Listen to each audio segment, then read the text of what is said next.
एक पागल आदमी को मेरे पास लाया गया एक बार। उसका पागलपन कोई बहुत बड़ा नहीं था, छोटा था, मगर मुश्किल में तो डाल ही दिया था उसको।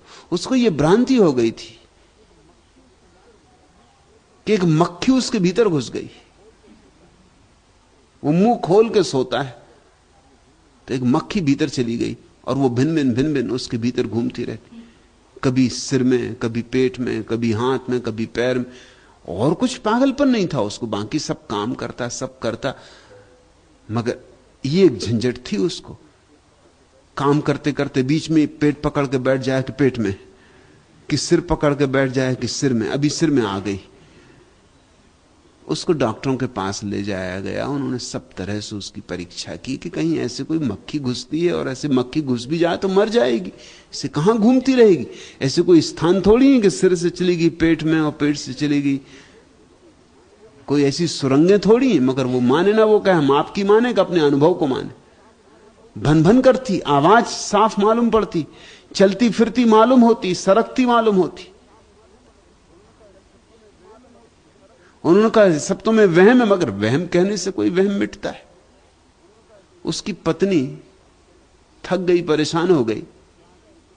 मेरे पास किसी ने कहा कि उनके पास ले चलो। मैंने कहा ये भी बड़ी झंझट है, ऐसा मामला मेरे सामने अभी आया नहीं कोई, मगर कोशिश करते हैं। मैंने उस आदमी को कहा कि कहां है इस समय, तो उसने कहा मेरे सिर में। तो मैंने उसके सिर में हाथ लगाया। मैंने कहा कि भन भन तो मुझे भी सुनाई पड़ती। वो एकदम खुश हो गया, उसने मेरे पैर छुए। उसने कहा कि आप एक पहले आदमी जिसमें थोड़ी बुद्धि है, नाहक फीस अपनी पत्नी से का सुन। उन डॉक्टरों को फीस देती फिरी, वैद्यों को फीस देती फिरी, समय खराब करती रहो। मैं तेरे से कह रहा था कि मक्खी है, अब सुन। पत्नी तो बहुत डरी। जब मैंने पत्नी को इशारा किया कि तू फिक्र मत कर, वो बहुत डरी कि मैंने और अब एक मुसीबत बढ़ा दी। अब ये कहेगा कि अब तो बिल्कुल पक्का ही हो गए। मैंने उसको कहा कि तू चुप रहे, मुझे काम करने दे। लेकिन मेरी दोस्ती बन गई उस पागल से, और पागलों से पहले दोस्ती बनानी जरूरी होती। तुम देखते ना, सन्यास देता हूं।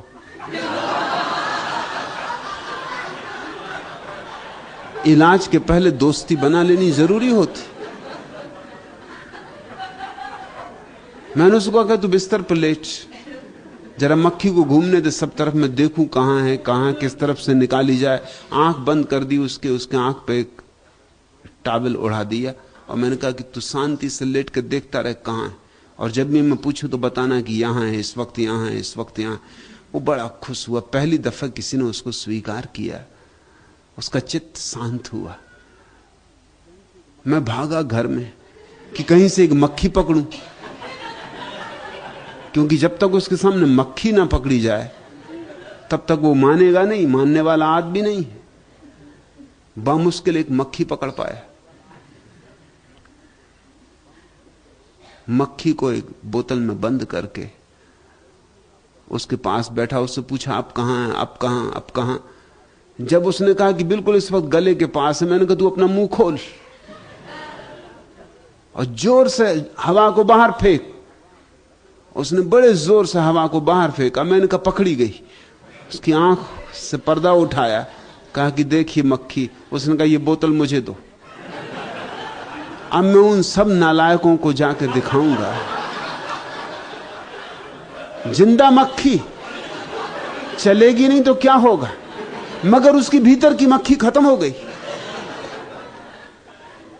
वो सब डॉक्टरों को दिखाने गए। डॉक्टरों ने भी कहा कि अब हम क्या करें, ये उनको तो पता नहीं कि राज क्या है, सिर्फ उसकी पत्नी जानती। मैंने उसकी पत्नी को कहा कभी भूल के मत बताना कि जो किया है मैंने, क्योंकि जिस दिन भी तूने बताया उसी दिन ये वापस इसकी मक्खी भीतर आ जाएगी। सो वो भी चुप है, वो भी कुछ बोलती नहीं। पति कितना ही डींग मारता है, वो चुपचाप रहती है कि ठीक है। उसे पता है राज, कि न कोई मक्खी थी, न कोई मक्खी कभी निकाली गई, एक भ्रांति थी। भ्रांतियां क्षण में टूट जाती।